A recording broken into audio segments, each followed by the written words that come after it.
Olá, querido irmão, a graça e a paz do Senhor Jesus seja com você nesse dia.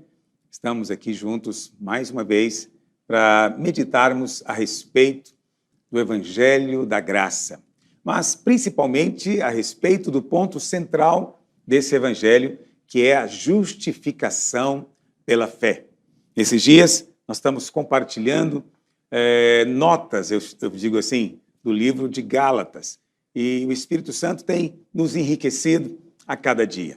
Toda a palavra de Deus é maravilhosa. É uma coisa que algumas pessoas às vezes se equivocam, né? Porque quando eles começam a ler a Bíblia e eles olham para o Velho Testamento, ele vê leis, estatutos, cerimônias, mas a palavra de Deus é muito mais do que isso. Se você olhar para além das aparências, você verá o próprio Senhor Jesus. Por quê? Porque a Bíblia é um álbum de fotografias de Deus. Amém? E nesse álbum de fotografia está cheia de imagens. As primeiras imagens, obviamente, é do Filho, é do Senhor Jesus. Então, o Pai colocou aqui imagens dele com todas as funções, né? Ele é o sumo sacerdote, ele é o rei que haveria de vir, ele é o cordeiro que foi imolado, e assim por diante. Quer dizer, são muitas e muitas imagens, porque é um álbum de fotografia, mas também ela está cheia de imagens a nosso respeito. Imagens que deveriam nos encher de fé continuamente. Então, por exemplo, no Salmo 127, por exemplo, a palavra de Deus diz que os nossos filhos são como flechas na mão do guerreiro, na mão de Deus. Isso significa que essa é uma imagem, é que os nossos filhos vão acertar o alvo. Você sabe, a definição teológica de pecado é que pecado é errar o alvo. Mas no Salmo 127 tem a promessa de que os nossos filhos vão atingir o alvo. Depois no Salmo 128, vamos ler o Salmo 128, verso 1 diz, bem-aventurado aquele que teme ao Senhor e anda nos seus caminhos. E o texto continua, do trabalho de tuas mãos comerás, feliz serás e tudo te irá bem. Olha que promessa maravilhosa. Tua esposa no interior de tua casa será como a videira frutífera, teus filhos como rebentos da oliveira à roda da tua mesa. Eis como será abençoado o homem que teme ao Senhor. Veja, são imagens de fé, ok? Então, essas imagens, elas são para nós. Então, nossa esposa, se você é casado, vai ser como videira frutífera ao redor da nossa mesa, nossos filhos como rebentos da oliveira, e significa que eles serão ungidos do Senhor, amém? Encha o seu coração com as imagens que a palavra de Deus coloca a seu respeito, não é? E a palavra de Deus mostra claramente no livro de Gálatas que nós somos justos. Então, muitas pessoas ao nosso redor rejeitam quando nós dizemos que somos justos. Por quê? Porque elas só conseguem olhar para nós e ver o natural, mas Deus nos olha e nos vê em Cristo. Aleluia. Porque essa promessa toda, no verso 1, é para quem? Bem-aventurado aquele que teme ao Senhor e anda nos seus caminhos. É para o justo. O Salmo 1 também é uma promessa para o justo. Bem-aventurado é aquele, vamos para o Salmo 1 agora, que não anda no conselho do ímpio, não se detém no caminho dos pecadores, nem se assenta na roda dos escarnecedores, antes seu prazer está na lei do Senhor e na sua lei medita de dia e de noite. Por isso, ele será como árvore plantada junto a correntes de água. Nós somos essa árvore, mas não somos uma árvore que cresceu lá na floresta por si só, um lugar onde ninguém se importa. Não, nós somos plantados, cultivados pelo Senhor. Nós estamos no seu jardim, somos lavoura de Deus, seu jardim secreto. E a Bíblia fala que fomos plantados junto a correntes de água. Isso significa que temos completa provisão, suprimento de Deus. Por causa disso, nós damos frutos, nós frutificamos na estação certa. E o texto fala que a nossa folhagem não murcha, a nossa aparência, não é? Ela é renovada. Por quê? Porque a alegria do Senhor, a saúde do Senhor está sobre nós. Então essa é a vontade de Deus, que sejamos frutíferos. Mas esses frutos aqui não confunda com obras humanas. Obras humanas são resultado de esforço humano, mas frutos são coisas espontâneas que fluem da vida. Né? E qual que é o resultado? E tudo quanto ele fizer será bem sucedido. Isso aqui é uma promessa maravilhosa. E é para você. Tudo que você fizer, você será bem sucedido. Isso significa que a gente não vai errar, mas significa que até os nossos erros vão cooperar para o nosso bem. E Deus vai transformá-los em lucro para nós. E mesmo com erros, nós prosperaremos. Pastor, mas isso aí não significa, então, se desculpar ou dar uma justificativa para o pecado? Não, não, não. O pecado é algo muito ruim. Mas preste atenção, nós não vivemos no pecado. O pecado é um acidente na nossa vida. E a promessa de Deus é que Ele vai transformar tudo para o nosso benefício. Até os nossos erros, até os nossos equívocos. Né? Isso pode ser visto na palavra de Deus em muitos lugares, como Deus sempre transforma aquelas coisas aparentemente terríveis em manifestações da sua graça. Então, por exemplo, Paulo foi o maior perseguidor da igreja, mas depois ele foi usado para ser o maior edificador da igreja. Entende? Os maiores perseguidores do Senhor Jesus foram os fariseus. E Paulo, o maior dos apóstolos, era um fariseu. Olha como... Bom, ele é o maior dos apóstolos, na minha opinião, tá bom? Se você discorda, não tem problema. A Bíblia fala também, por exemplo, que Davi pecou com Batseba. Não é muito ruim, mas foi Batseba que depois foi a mãe de Salomão, aquele que edificou o templo. Davi tinha muitos filhos, mas Deus escolheu aquele que tinha nascido da pecadora. A Bíblia fala que um dia Davi fez o censo. O censo era uma forma de mostrar incredulidade. Davi foi incrédulo. Deus então mandou o juízo. Deus colocou um anjo desembaiada em cima de um monte. E aquele lugar em que o anjo executou o juízo naquele dia foi transformado depois no lugar onde o templo foi construído. Vê que coisa impressionante. Isso tudo nos mostra que as escolhas de Deus são sempre baseadas na sua graça. Ninguém pode se gloriar na presença de Deus por causa de nenhum suposto merecimento que tenha. A única coisa que podem dizer é que Deus não encontrou ninguém melhor para usar. 1 Coríntios 1:28 diz que Deus escolheu as coisas loucas, aquelas que não são. Deus escolheu as que não são, porque o nome dele é Eu Sou. Somente ele é. E ele escolhe os que não são, mas nele, naquele que é, nós podemos todas as coisas. Mas no final a glória é dele, porque somente ele é. Amém? Hoje eu queria compartilhar um pouquinho mais com você, a respeito desse versículo de Gálatas 5:4, que é um versículo, vamos dizer assim, que é o mais lido e discutido às vezes. Eu queria falar sobre o favor de Deus. Não existe nada mais importante na vida do que ter favor de Deus. Felizes são aqueles que desfrutam do favor e da bênção de Deus. Quando nós temos o favor, as coisas acontecem mais facilmente para nós. As portas se abrem diante de nós. Nós somos bem-sucedidos. Tem gente que trabalha muito, mas parece que não desfruta do resultado do seu trabalho. Algumas coisas que poderiam ser feitas em alguns dias, tem gente que leva meses, até anos para fazer. Por quê? Não tem favor. Há alguns que trabalham, e trabalham às vezes fielmente, são diligentes, são dedicados, mas ainda assim, apesar de todo o esforço, parece que não tem resultado, não tem fruto. Entende o que eu estou dizendo? Não é que é só pensar, porque não ora. Não, tem gente que ora, tem gente que é fiel na igreja, mas os esforços dele no que ele faz não traz resultado.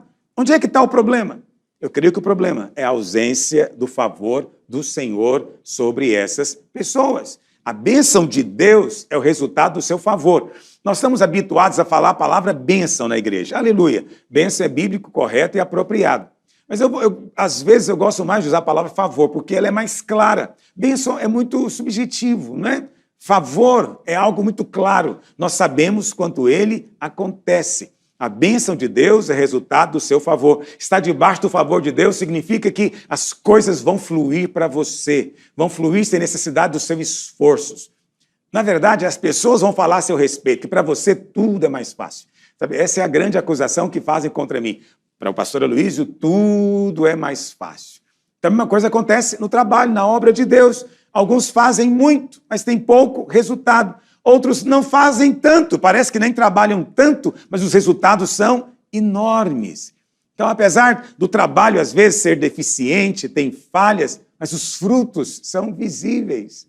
É glorioso ser abençoado. Nada é mais importante do que ter favor de Deus. Eu sei que você pensa que precisa de dinheiro, mas você não precisa de dinheiro, você precisa de favor de Deus. Eu sei que você está pensando que precisa disso ou daquilo, uma provisão nessa ou naquela outra área, mas o que você precisa é de favor de Deus, entendeu? Nós, se tivermos o favor, teremos tudo isso. Mas, pastor, o favor não está sobre nós? Então, na verdade, sim, o favor está sempre sobre a vida do crente. O problema é que o crente não permanece na posição do favor. Há um lugar, uma posição espiritual. E quando nós saímos dessa posição, não é? Nós remamos muito, mas a praia parece que está cada vez mais longe. Entende? Quando não estamos debaixo do favor, realmente há muito cansaço, porque o esforço se torna inútil. Às vezes você até tem 5 pães e 2 peixinhos, mas não há multiplicação, não há suprimento.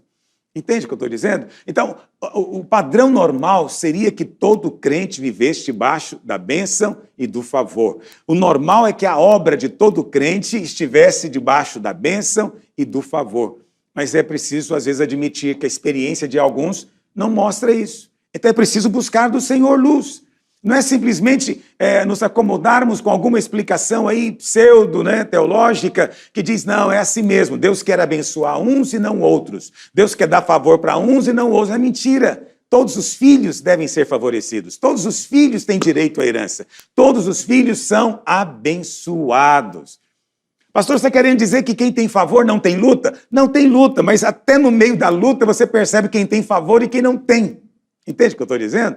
Então, até mesmo no meio da adversidade, da oposição, você percebe quem tem favor. Quem tem favor, a luta torna-se apenas um degrau para ele ser promovido, para ele receber mais de Deus. Eu queria usar o exemplo de José para você. Lá em Gênesis 39, verso 2. José é o exemplo de alguém que passou por muita adversidade, mas que estava debaixo do favor. E cada provação que ele passou foi um degrau que ele subiu para desfrutar de mais favor ainda. A Bíblia fala que o Senhor era com José. E quando o Senhor é com alguém, essa pessoa tem favor e ela é próspera. Então, José teve provas? Teve lutas intensas, mas o grande diferencial dele, o grande sinal na vida dele, era que Deus era com ele em todas as coisas. Então você conhece a história. José, ele era amado do seu pai, ele ganhou uma túnica especial, né, que o pai fez para ele, isso atraiu a inveja dos irmãos, os irmãos tinham um comportamento ruim, José era exemplar, e eles então odiavam José, queriam matá-lo. Mas um dia, tentando nessa tramóia, um irmão, Judá, impediu, falou, não vamos matar, vamos fazer o seguinte, vamos vender ele como escravo. E ele foi então vendido como escravo para uma caravana de ismaelitas que estavam passando, de amalequitas, e eles então venderam José lá no Egito. E quem comprou José?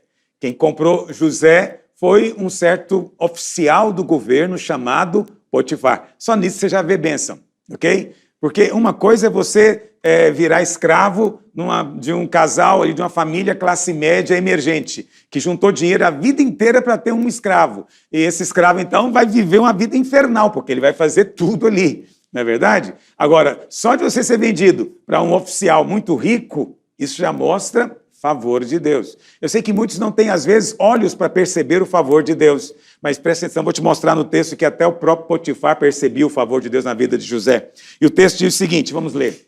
O Senhor era com José. Guarda essa frase, sublinha na sua Bíblia. É isso que é importante. O Senhor era com José, que veio a ser homem próspero. Que coisa! Ele era escravo, mas a Bíblia diz que ele era um escravo próspero. Eu não sei como é isso, honestamente a Bíblia não entra em detalhes, mas eu entendo que significa que na posição que ele estava, de alguma forma, ele se sobressaía dos demais. Okay? Entre todos os escravos que havia ali, ele era o mais próspero. E estava na casa do seu senhor egípcio. Vendo Potifar que o Senhor era com ele. Presta atenção, não foi José que contou para Potifar, não. Potifar é que percebeu que Deus era com ele. E tudo que ele fazia, o Senhor prosperava em suas mãos. Vou colocar José para cuidar da horta. A horta florescia e ficava melhor do que todas as outras. Vou colocar José para cuidar do gado. O gado se multiplicava e crescia mais do que qualquer outro. Então, o próprio Potifar, que não era crente, que não conhecia Deus, era egípcio, adorador de Osíris, Horus, ele falou, Deus é com esse cara. Deus é com ele. Quando até o ímpio reconhece que o Senhor é com você, Então, esse é sinal de que, de fato, você é realmente abençoado. Por quê? Porque estar debaixo do favor é a coisa mais importante na vida de qualquer pessoa. Então, o favor fez com que José prosperasse na casa de Potifar. E hoje também é esse favor que vai fazer você prosperar no seu trabalho, onde Deus tem te plantado. Você conhece a história? Depois disso, a mulher do Potifar tentou seduzir José, não é? E ela ali, no momento ali, ela agarra José e José se desvencilha da sua roupa e sai correndo. E quando ele sai correndo desnudo. Então imagina a cena, José sem roupa, fugindo e uma mulher gritando, tarado, tarado. Quer dizer, esse cara não tem a menor chance, né? Ele não tem a menor chance, ele foi pego com a mão na botija, ele não tem como se defender. E, no entanto, a Bíblia fala que Potifar mandou José para a cadeia. Você vai dizer, não, mas isso não parece ser uma coisa boa. É porque é o seguinte, cadeias naquela época não era para todo mundo. Cadeia no Egito era só para gente rica, graduada. Entendeu? Escravos não iam para a cadeia. Escravos eram uma propriedade. Entendeu? Então, quando um escravo resolvia dar um de tarado, o que o dono fazia com ele? Cortava fora, amigo. Simplesmente isso. Entende? Castrava o escravo. No entanto, Potifar não fez isso. Sabe por quê? Porque talvez ele não acreditou completamente na mulher dele. E aí José foi parar na cadeia. Lá na cadeia, ele conheceu outros 2 oficiais de Faraó, que estavam presos, porque na cadeia só tinha gente desse tipo. E mais o carcereiro, né? José era um cara tão abençoado que o carcereiro colocou tudo na mão de José. José cuidava da cadeia. Olha que coisa impressionante. Quem é abençoado, onde ele vai, é diferente. Onde ele chega, o favor chega com ele. Entendeu? Esse é o diferencial do Filho de Deus. Se o Senhor é conosco, nós seremos abençoados mesmo no meio da crise, mesmo no meio da situação adversa. Nós estamos debaixo do favor de Deus. Mas o favor não tem nada a ver com a sua capacidade. Tem gente que pensa porque José era muito inteligente, é que José era um pequeno gênio. Nada disso, ele tinha apenas favor, ok? Quantas vezes, né, a gente olha para um irmão e de acordo com a nossa avaliação, ele deveria ter um certo resultado ali, porque a gente acha ele tão limitado, mas o resultado dele não corresponde à capacidade dele, é muito maior. Já tem outro irmão que nós achamos tão qualificado, formado, estudado, mas o seu trabalho não tem resultado. Ou seja, o fruto, muitas vezes, ele é desproporcional com a capacidade. Como é que você explica isso? É porque a verdadeira frutificação depende do favor de Deus, não das nossas habilidades. Quando estamos debaixo do favor de Deus, nosso resultado surpreende a todos. Ele diz, esse cara é um tantã, esse cara é um boboca, como é que ele pode ser tão abençoado assim? É porque não tem nada a ver com o nosso merecimento, ok? Então, nas coisas humanas, nós raciocinamos em termos de causa e efeito, não é verdade? Então, a gente sempre olha, a causa de algo que produz algo vai ter uma proporção com o efeito. Isso é a física natural, é assim que funciona no mundo. Mas debaixo do favor, Deus desrespeita tudo isso. Causas pequenas vão produzir efeitos grandes, por causa do favor. Deus é que faz com que as coisas mudem. Lembra disso? O favor é a coisa mais importante. E acredite em mim, a vontade de Deus é que todos os seus filhos, eu, você, todos, desfrutemos do favor continuamente. Mas, infelizmente, não é essa a realidade. Por que não? Porque nem todos permanecem na posição do favor. Então, o que nos leva a perder o favor? Essa é uma pergunta muito importante. E eu quero, então, mostrar para você a resposta em Gálatas 5,4, mais uma vez. Gálatas 5,4, vamos ler? Olha o que diz. De Cristo vos desligastes, vós que procurais justificar-vos na lei, da graça decaíste. Porque nós, pelo Espírito, aguardamos a esperança da justiça que provém da fé. Mas o principal é isso. Quem quer se justificar na lei, decai da graça e se desliga de Cristo. Decai da graça e se desliga de Cristo. O que é a graça? A graça nada mais é do que o favor de Deus sobre nós. Mas quando a Bíblia fala, Paulo diz, você decai dessa graça, não está dizendo que você perdeu a salvação. Muita gente ensina isso, é um equívoco. Você não perdeu a salvação. Decair da graça significa que você saiu debaixo do favor de Deus. Você perdeu, você não está tendo a eficácia de Cristo na sua vida. Entende? Porque olha o que o texto diz, de Cristo vos desligastes. Quando você resolve agir por qualquer outro meio que não seja na graça de Deus, você se desliga dos benefícios, né? Como o ramo que está ali conectado no tronco da videira. Então, quando você decai da graça, você cai aonde? Na lei. Não é no pecado. É que tem gente que pensa que decair da graça é cair no pecado. Não, quando você decai da graça, você está indo para a lei. Graça, lembra que eu defini para você? Graça é favor imerecido. É receber sem merecer. Lei é o contrário. Lei é quando eu me comporto, eu tento obedecer um mandamento com o intuito de ser qualificado para receber a bênção. Lei é isso, comportou bem, abençoado, comportou mal, recebe juízo.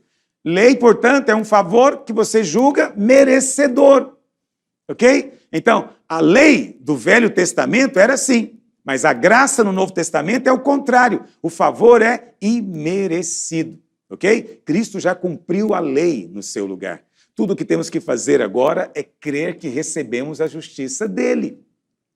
Se você ainda vive na lei, você deixa de desfrutar do favor. Por quê? Para ser favor, tem que ser imerecido. Se você acha que merece o favor, ele já não é mais graça, é obra, né? E lá em Romanos 11, verso 6, Paulo diz claramente que não tem como misturar as duas coisas. Ou você anda por obra, lei, ou você anda por graça, fé. Esses dois estilos de vida são incompatíveis, não se misturam. Muito crente tenta misturar, por isso perde o favor. O que Paulo diz? Se é pela graça, já não é pelas obras. Do contrário, graça não é graça. Na graça não existe espaço para suas obras de merecimento, mas aqueles que vivem na lei, eles tentam se justificar, eles tentam se fazer justos por meio da sua própria obediência pessoal. Quem tenta ser justo, independente da justiça de Cristo, ele cai no quê? Na justiça própria, ok? Lembra disso. E por que cai? Porque graça é elevada, é o padrão mais elevado. Lei é inferior. Decair da graça significa que você saiu de um lugar elevado e veio para o mais baixo, que é a lei. Entendeu? A lei nunca produz em nós mudança. A lei pode te dizer para não roubar, mas ela não produz em você um crente generoso que quer ofertar. Está entendendo o que eu estou dizendo? Então, a lei pode te dizer para não matar, mas ela não é capaz de encher o seu coração de perdão, de amor. Só a graça pode fazer isso. A lei apenas domestica, mas a graça realmente transforma. Está me entendendo o que eu estou dizendo? Agora, pastor, mas todas as vezes que você fala, fica parecendo que o pecado não tem problema, quer dizer que não é o pecado que tira o favor. O pecado é algo ruim, pecado tem consequência na vida das pessoas, e algumas vezes consequências terríveis. Mas o que realmente bloqueia o fluir da graça, do favor de Deus na sua vida, é a justiça própria. Ok? Volta lá para Gálatas 5:4. É a justiça própria. Olha o que diz. De Cristo vos desligastes. Quem? Quem está vivendo no pecado? Não. Quem está procurando se justificar pela lei. Quem está procurando ser aceito diante de Deus pela própria obediência aos mandamentos. Está entendendo? O pecado é ruim, sim. Ok? O pecado tem consequências, sim. Mas se você crê no sangue, o pecado não é impedimento. Mas quem vive ignorando a justiça da fé, ele não tem base para se aproximar de Deus. Quando você chega confiado em algo que você próprio fez, você é rejeitado, mesmo sendo filho. Nós só somos aceitos por aquilo que Cristo fez, ok? Então, eu queria, a pergunta que as pessoas fazem é essa: como é que a lei, né, essa coisa de você querer se justificar na lei, como é que isso se manifesta na nossa vida? Duas coisinhas só. Vou falar para você. Duas coisas. Justiça própria e sentimento de condenação. Essas são as duas coisas que tiram o favor da sua vida. Ok? Quando você acha que merece e depois quando você acha que não merece. Entendeu? Não merece, por isso você não vai nem pedir. é o sentimento de condenação, ok? Esse são posições, características daqueles que vivem na lei, ok? Vamos ver, o primeiro, justiça própria. Então, primeira coisa, quando você tenta se justificar na lei, você está querendo ter a sua própria justiça. Aí você não precisa da justiça de Cristo, você não precisa do dom da justiça, entendeu? Então, normalmente quem faz isso, ele pensa o quê? Que a falta de favor está relacionada com o pecado. Mas o Senhor não se intimida com relação ao pecado. Entendeu? Por quê? Porque só os pecadores receberam do Senhor Jesus. Ok? E o pecado não foi impedimento para que nenhum deles recebessem o milagre. Você pensa que as pessoas que vieram ao Senhor para receber milagre, você acha que elas eram todas corretinhas, obedeciam tudo da lei? Claro que não. No meio daquela multidão que Jesus curou, tinha pessoas com problemas conjugais? Tinha brigado com a mulher, com o marido? Tinha problemas ali de ressentimento, de briga, desejo de vingança, cobiça, tentações sexuais? Tinha todo tipo de problema. Isso aí você não precisa ter dúvida. Mas isso não impediu ninguém de receber o milagre. E sabe o mais interessante? O Senhor não exortou nenhuma delas a primeiro mudar de vida para depois receber a bênção. Também o Senhor não falou para nenhum deles, ó, não vou curar você, porque você não está merecendo ser curado hoje. Aliás, eu acho que você precisa ficar doente um tempo. Essa doença vai te fazer bem. O Senhor não falou para ninguém isso. Ele curou a todos. E, por outro lado, você não vê nenhum fariseu recebendo coisa alguma do Senhor. Por quê? Por causa da justiça própria. Eles não podiam crer em Cristo. Eles não criam. Em que eles criam? Eles criam no próprio merecimento. Nós somos fiéis, nós obedecemos tudo, então é óbvio que nós somos abençoados. Só que não foram. Entende? Aquele que se acha merecedor da bênção de Deus, cumpridores da lei, sabe, são hipócritas. A verdade é essa. Porque nenhum homem jamais cumpriu a lei. Aqueles que andam na lei, eles não guardam os mandamentos, na verdade. Eles escolhem alguns mandamentos que eles acham mais importantes. E quando eles julgam que cumpriram esses mandamentos, então eles se enchem de merecimento. Okay? Normalmente nas igrejas é assim. Então eles colocam algumas coisas que eles acham que um crente fiel faz. Entendeu? Mas só que não funciona assim. Se você quer cumprir o mandamento da lei, você tem que cumprir todos. São 613. Não são só 10, não. Ok? Mas a justiça própria é uma forma de dizer que não precisamos de Cristo. Por isso é tão abominável. É uma maneira de dizer que você pode ser aprovado por Deus pelo seu próprio esforço, pelo seu próprio mérito, pela sua própria obediência. Por isso que a justiça própria, ela tem muitas faces, né? Nós somos tentados pelo diabo constantemente a confiar no nosso merecimento, ok? Cada vez que você se justifica, você perde a justiça que vem de Cristo. Deixa eu falar alguns sinais aqui de pessoas cheias de justiça própria. Tem muitos sinais, talvez eu fale isso em alguma outra live. O mais evidente é gente que sempre tem razão. Você encontra pessoas que não importa o argumento que você use com ela, elas nunca dão o braço a torcer, porque elas sempre têm razão. Elas sempre estão certas. Se elas erraram, é porque alguém primeiro errou com elas. Entende? Qual que é o motivo dessas pessoas procurarem ter sempre razão? Entende? É porque elas pensam que são realmente cumpridoras da lei. Entende? E essas pessoas depois são também as que ficam mais magoadas. Gente que não aceita exortação é gente cheia de justiça própria. Porque quando você não tem dificuldade de admitir suas falhas, porque você sabe, eu sou amado, eu me relaciono com Deus com base na justiça de Cristo, não me sinta ameaçado quando alguém mostra alguma falha ou deficiência minha, porque eu sou aceito, porque eu sou amado, ok? Outra coisa, pessoas cheias de justiça própria são sempre pessoas prontas para condenar. Elas estão sempre procurando o culpado em toda situação. E, obviamente, o culpado nunca são elas mesmas. Elas vão achar sempre o culpado, não é? Mas o principal sinal mesmo é ressentimento, melindre, amargura, ok? Essas pessoas se veem como vítimas e são as que menos aceitam exortação, porque como é que você exorta? Ela foi ofendida, ela foi atacada, fizeram uma injustiça com ela. Mas o que ela não percebe é que ela se acha tão maravilhosa. Como é que ela pode conceder perdão? Ela tem que exigir realmente a punição na vida dos outros. Entende? Porque não entendeu ainda a graça.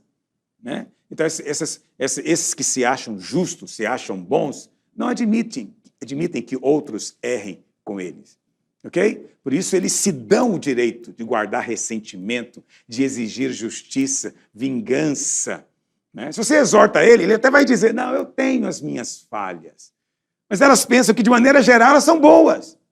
Possuem erros, mas possuem muito mais virtudes. Entendeu? Essa é a história, é o crente. Ele se acha parcialmente justo e parcialmente pecador.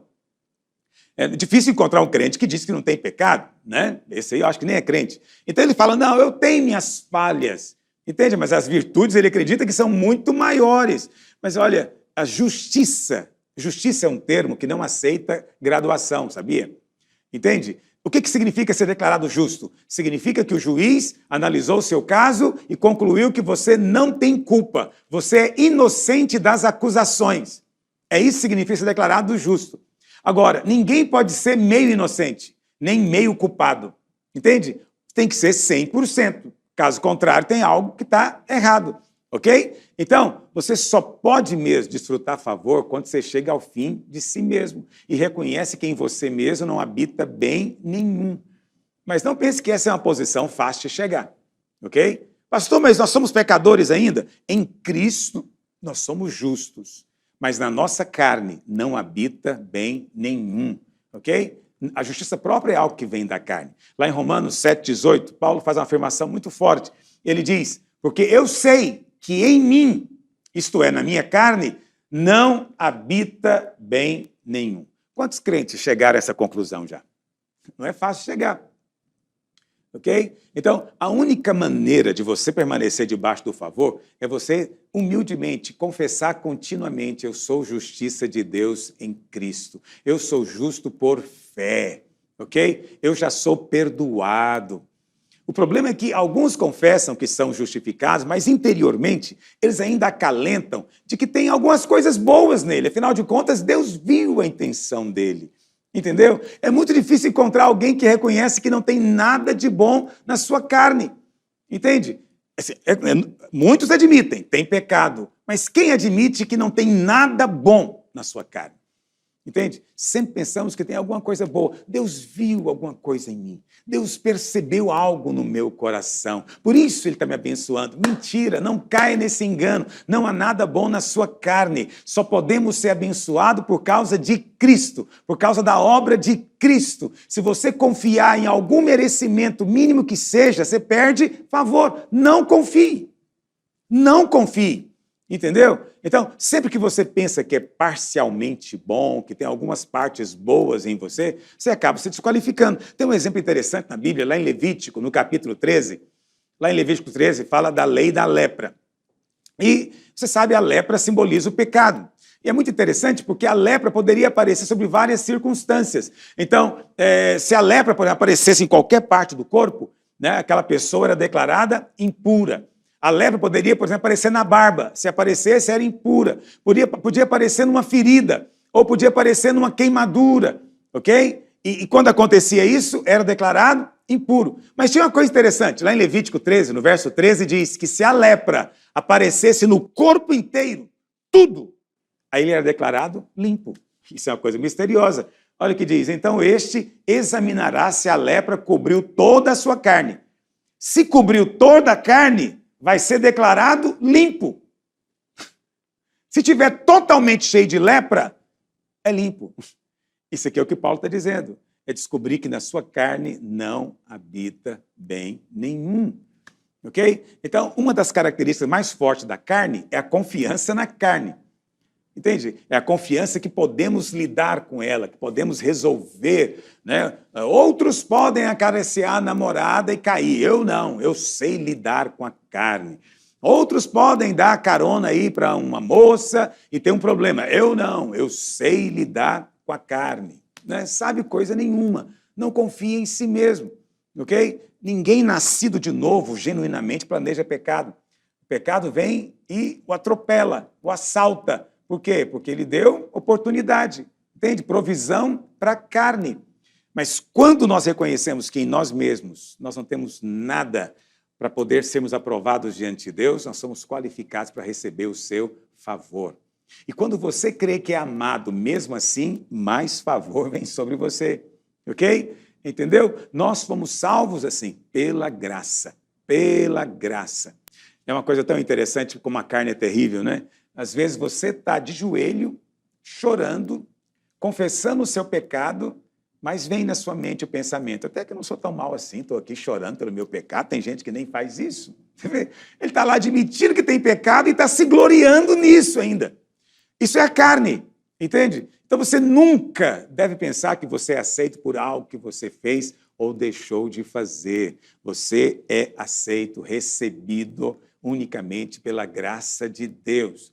Não receba essa graça em vão.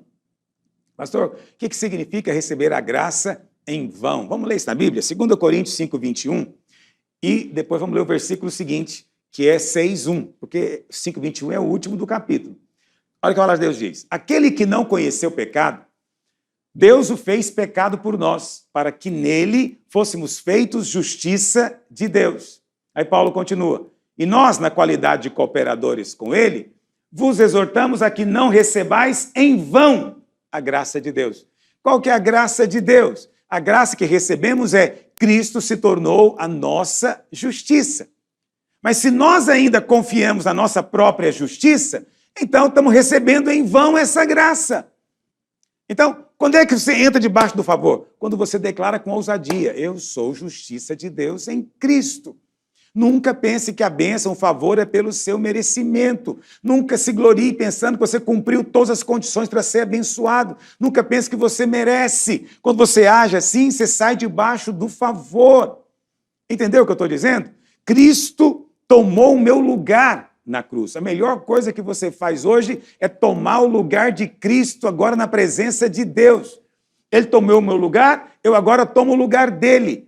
Ele levou o meu pecado e eu agora diante de Deus levo a sua justiça.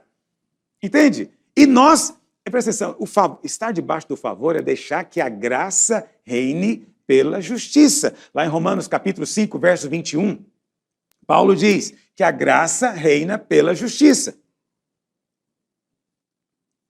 A fim de que, como o pecado reinou pela morte, assim também reinasse a graça pela justiça. A graça reina pela justiça. O que é a justiça? A justiça não é nunca a nossa justiça, nossa obediência aos mandamentos. A justiça é sempre a justiça da fé. O dom da justiça é a justificação. Então, a graça só reina para aquele que crê que foi justificado. É isso que significa que a graça reina pela justiça. Está me ouvindo? Isso é tão fundamental. Eu estou te ensinando o caminho do favor, a coisa mais importante na vida. Entende? A coisa mais importante na vida. A graça reina quando você não confia na sua justiça, mas confia no dom da justiça que você recebeu em Cristo. Aleluia! Bom, eu disse para você que a nossa postura de decair da graça envolve duas coisas. Então, a primeira coisa é a justiça própria, é a arrogância de achar que cumpre e não precisa da justiça da fé. A segunda atitude é a atitude de sentimento de condenação e vergonha. Entende? Tem muitos irmãos que vivem debaixo de condenação e acreditam que isso é humildade. Não, humildade não é viver debaixo de condenação. Humildade é reconhecer que eu sou justiça de Deus em Cristo. Entendeu o que eu estou dizendo? Então, a graça reina, entendeu? E quando a graça reina, você entra debaixo do favor. Mas a graça também não pode reinar quando você vive debaixo de condenação. Por quê? Porque a graça só reina pela justiça. Se você crê que é justo, então sobre você não há condenação, amigo. Se você crê que foi justificado e a sua justiça é Cristo, sobre você não há mais culpa e nem condenação. Então você não tem mais que viver com a expectativa da maldição, a expectativa do mal, por causa do pecado que você talvez cometeu, nem sabe se cometeu. Entende? As pessoas que vivem debaixo de condenação, elas estão dizendo que o sacrifício de Jesus foi inútil. Foi inútil. Então, existem aqueles que presumem que cumpriram os mandamentos. Esses se enchem de justiça própria. Mas o mais comum são aqueles irmãos que sabem que quebraram o mandamento. Quebraram o mandamento. E por causa disso se enchem de culpa e condenação. Ok? Se enche de culpa e condenação. Mas a condenação também é um tipo de justiça própria. Entende? Porque ainda está baseado na sua própria obra.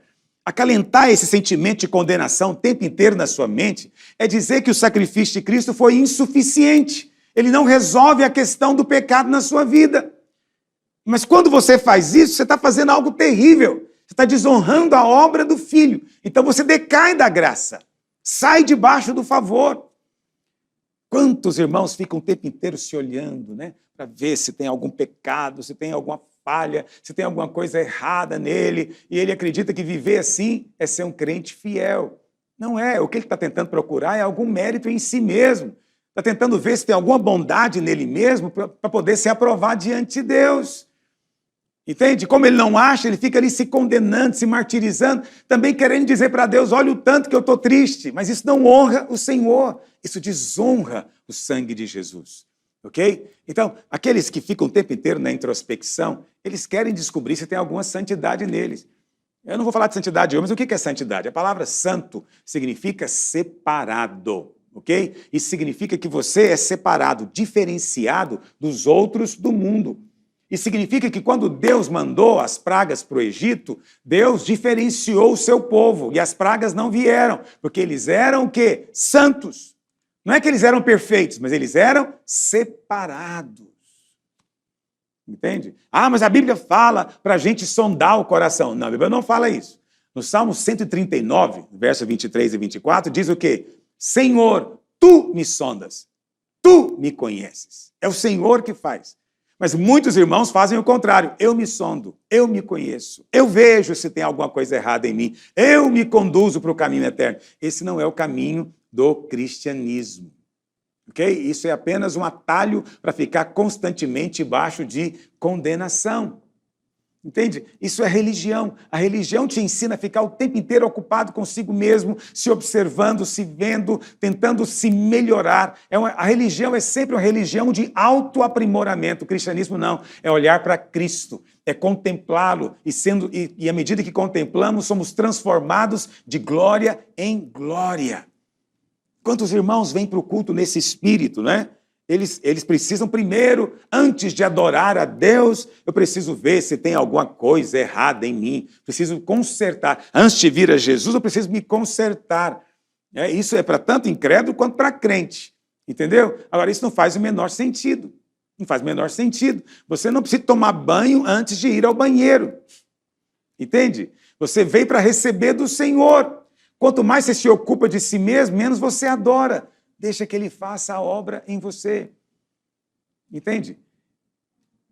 A Bíblia fala daquela pecadora, né, que foi muito perdoada, lá em Lucas 7:37, e Jesus disse, porque ela foi muito perdoada, ela também muito ama. Ok? É isso que faz toda a diferença. Então, as pessoas ficam pensando que tudo depende do comportamento, da obediência delas, da justiça própria dela, mas tudo depende de Cristo. A obra consumada de Cristo foi perfeita e foi definitiva. Não viva mais debaixo de condenação. Por que é tão terrível? Por que viver debaixo de condenação é algo tão sério? Por causa da culpa. Sempre que nos sentimos culpados, instintivamente nós queremos que alguém pague por esse pecado. E geralmente quem vai pagar somos nós mesmos. Deixa eu descrever para você o que acontece quando você fica o tempo inteiro consciente de pecado. O seu corpo vai responder a uma necessidade de punição. E você começa a desenvolver doenças psicossomáticas, depressão, angústia, né? E coisas desse tipo. Então, muitos crentes vivem doentes, não é por causa do pecado em si, é por causa da culpa, que vem pela condenação, pela acusação do diabo. Né? Então, outras vezes, a pessoa, em vez de se punir, ela pune outros, pune o cônjuge, pune a família, pune quem está perto. E aí começa todo tipo de abuso verbal e físico, entendeu? Inconscientemente, essa pessoa, ela acredita que não merece sucesso, não merece o favor de Deus, e ela mesma começa a se auto-sabotar, para se punir. Ela mesma quer falhar, porque ela entende que é assim que tem que ser alguém como ela. Então ela sabota os relacionamentos, ela sabota os seus projetos, e ela não consegue prosperar, porque ela simplesmente acha que não merece o sucesso. O que você precisa entender é que o Senhor Jesus já foi punido no seu lugar. Pare de se condenar, pare de se punir, entendeu? O fato de existir na sua vida ainda culpa e condenação é porque você não acredita que foi totalmente perdoado. Por isso você não está desfrutando do favor. Agora, eu não estou aqui falando de quem quer viver no pecado. Esse não tem problema de condenação. Ele não é crente, ele não nasceu de novo. Eu estou falando de gente que nasceu de novo. Ele não quer viver no pecado. Ele pensa em agradar a Deus, mas está sendo enganado pelo diabo. Você não vai desfrutar de favor se condenando, vivendo debaixo de culpa. Ok? Por isso, ouça a palavra. Quanto mais você ouvir a palavra, quanto mais você estiver aqui junto, recebendo revelação, mais você é liberto desse sentimento de condenação do diabo. Entendeu? A graça, deixa eu encerrar com esse ponto para você. Graça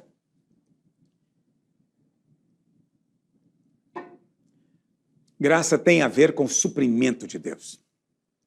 Lei está relacionado com exigências de Deus. Aqueles que vivem debaixo das exigências de Deus, eles não conseguem cumpri-las. Está escrito. Okay? Não conseguem cumpri-las.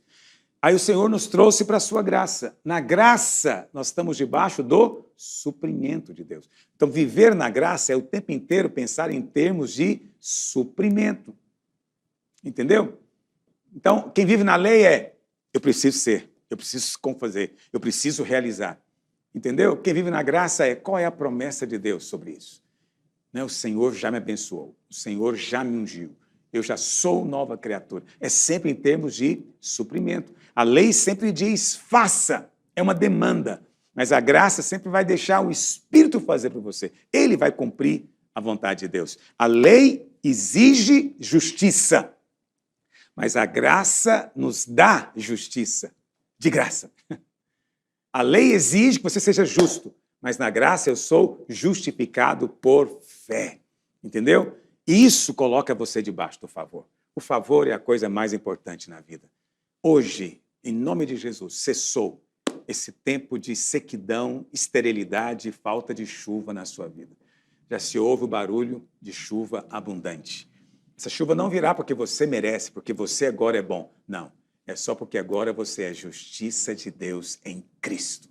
Isso coloca você imediatamente debaixo do favor. Deus vai realizar coisas grandes na sua vida e na vida de outros, através de você e do seu testemunho. Amém? Deus possa continuar te abençoando. Ore para que o Senhor te dê espírito de revelação, de sabedoria.